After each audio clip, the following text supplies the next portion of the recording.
All right, so it says that I'm live. I think I want to get some lighting happening going on here.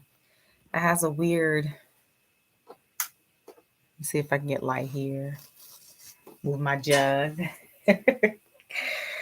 I'm just going to keep this live. Um, Sorry, it's not fancy, but I have a word for someone on today. Um, it was meant for me to go live to share this with you. I want to talk today that has been pressed upon my own personal life about being controlling, about being controlling. If this is your first time ever watching me, my name is Cami Knight. I am a healing consultant. I help people heal the matters of their hearts, help people heal from the root, which allows them to show up differently in their bodies, within themselves, which has the effect to heal their relationships, heal their health, their the way they show up in the world, because everything ties to you. And I have found this in my personal journey. And God has called me to share this message to help others heal the matters of their heart. So not only do I come on here and share these videos with you, I also do one-on-one coaching. So if what I'm sharing with you resonates with you and you would like to dive further, I have a 12-month program where I basically do one-on-one coaching with you, and we will go through the stages of walking you through healing the matters of your heart from the root. So I'll go ahead. I believe I left the description of my website where you can get the contact information. But if you would just like to know more information about that, you guys know how to reach me. So I wanted to talk today about controlling, and I think this is just controlling and not even knowing it, right? Being controlling and not even knowing it. And I definitely was surprised by this by my own daughter. She pointed it out to me, and on my healing journey, she said, "Mom, you're still being controlling. You're still being controlling." I shared with her a particular situation where I was thinking about picking another plan and figuring another plan out and was just going to do it and ignore the voice of God. And she said, "Mom, what did God tell you? What did God tell you to do?" And I was like, "Well, God told you this." She was like, "Well, follow that." I was like, "Well, well, it's looking a little dark and getting a little scared. This is happening. So I need to, do something else." She was like, "Mom, you're being controlling." And for a very long time, I did not know that controlling was rooted in fear. Just something I never thought about because I did not think that I was controlling. Um, I view controlling as some of the people that I thought in my life that were controlling, that were mean, or that was manipulative, or that was like vicious. And that's who I thought when I viewed a person being controlling, and that's how I viewed other people. So I was like, me, I'm not controlling, right? But I recognized that I was controlling in looking back in my life, and it originated in as a child. I was very, very highly afraid of different things. I was afraid to relax. I was afraid to exhale. I was afraid to really just breathe. I was afraid to be in my body as a girl. Even though I put on a smile on my face, I lived most of my life as a child being afraid. Most of my early life, and even as an adult, I just carried that same fear of not exhaling. And so many beliefs that I has ran across my mind, but a few that I'm going to share with you that really settled in the reason as to why I put on this unconscious mask of making sure that I don't drop the ball, or making sure that everything is all set. I thought that me planning different things in life, strategizing this, making sure this happened, and all of that, I thought that was me preventing myself from me becoming a failure, from me not repeating what some of my relatives experienced. I remember seeing like some of my loved ones and whose lives did not turn out well. And I remember saying, I'm going to make sure, that I never do that and that I never allow that I never take those actions. So it was a lot of fear, rooted in fear. It wasn't rooted in a place of truth. It wasn't rooted from a place of love. It wasn't rooted from that place. It was very heavily rooted in fear and trauma, in constantly racing. And so, on the day that I met God in the driver's seat of my mother's car, and crying out to God and asking God to help me and show me who I was, because my life was a hot mess. It was horrible on the inside. Looking back, I was dysfunctionally functioned. I felt broken. My relationship was ugly and broken and shattered, and filled with so much deep rooted hurt it no such thing as hurt it, but just deeply rooted stuff, man. Just deeply rooted things and deeply rooted traumas. And when you're always trying to keep your head above water and all you're doing is focusing on not trying to be like something, and you're always running, you never really stop really to pause and recognize what is happening on the outside of you, or what is happening really on the inside of you, because all you did was run. And I can remember not even looking at the mirror for many, many, many, many years. People don't know this. I rarely looked at myself in the mirror because I knew that what I didn't like in the mirror. I knew that I was overweight. I knew that I was carrying excess weight. I knew that that wasn't me, but I hid. So I didn't really look at myself. And so what I did, I found myself, just thinking, okay, well, I'm cute enough, right? I have a pretty face. I'm cute enough.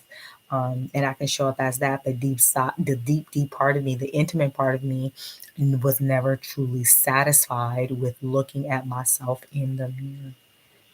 And so there was a level of non acceptance of self.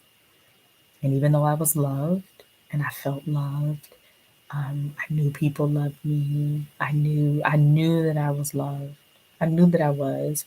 I knew that I had, I wouldn't say found love, but I knew that I was in love.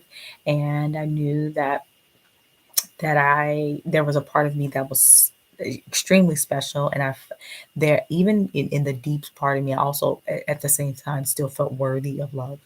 But yet and still, I had all of that other stuff that was rumbling on the inside, that really I at the time, looking back, when I wasn't fully awakened and that to who I truly am, and releasing that internal baggage, I just kept showing up dead. I kept showing up unhappy. I kept showing up with a lot of turmoil, but on the inside, I kept showing up, trying to fix things and control things that I did not know I was controlling on the outside. I can remember that, and not even knowing it, just trying to make things better, but not even consulting God about it. Really, just not even trusting my own rhythm, my own vibration, my own intuitive voice. Not even that, honey, child, please. It was everything was plugging on the outside. I didn't have time for none of that. I was trying to make things happen. I was trying to get property. I was trying to, like, nah, it was about this paper. It was about, like making sure our kids don't turn out looking a certain or being a certain way. It was about my motives for a very long time. My motives. I was trying to figure out how to have a better marriage by looking at through my fear and through what I didn't like and what I did see in the marriages that what's around me growing up. And so I was like about it. Like, if you can look back at me 10 years ago or even 6 years ago, I was jumping through hurdles and I never stopped. I was jumping through hurdles and I never stopped until my life broke and I left in the fetal position. And so, one of the areas that I have found myself, letting go, when God told me to let go of my relationship, and that God was going to do the mending work, um, I I didn't I still was trying to control. I still was trying to fix it. I still was still that same drive was still going in. Um it wasn't really until my daughter was like, "Mom," I was sharing with her a particular plan. I had a plan B about a particular situation, and she looked at me and frowned. She was like, "Mom, didn't what?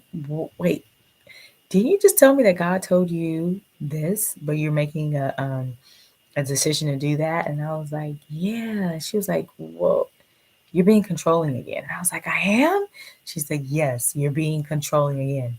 You know, our kids are great. They're just like they're pretty amazing people. And yeah, I really do believe that God really speaks through anybody, but I really do believe God speaks through children.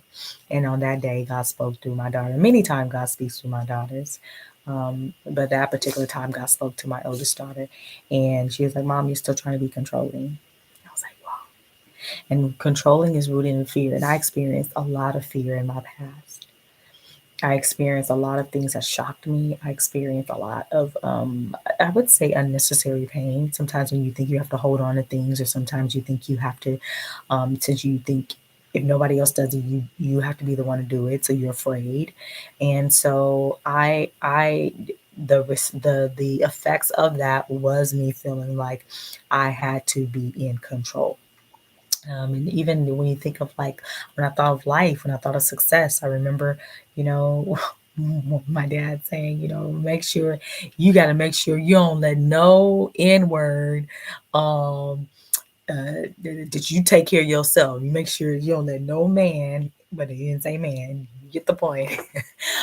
Take care of you. You make sure you got your stuff together, and I understood that level of like protection from father standpoint, and how that was rooted in a lot of fear.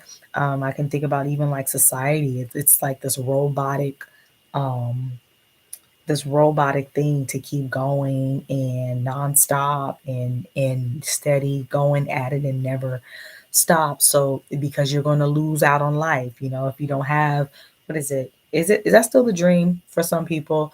It used to be when I was, younger, it used to be, married by 30, even though that wasn't a desire of mine. I got married earlier than that, but point I'm making is, be married before 30. What is it, before 30, and then have your kids around that same time, and then the white picket fence house and then the 2.5 kids or something like that. Something like that.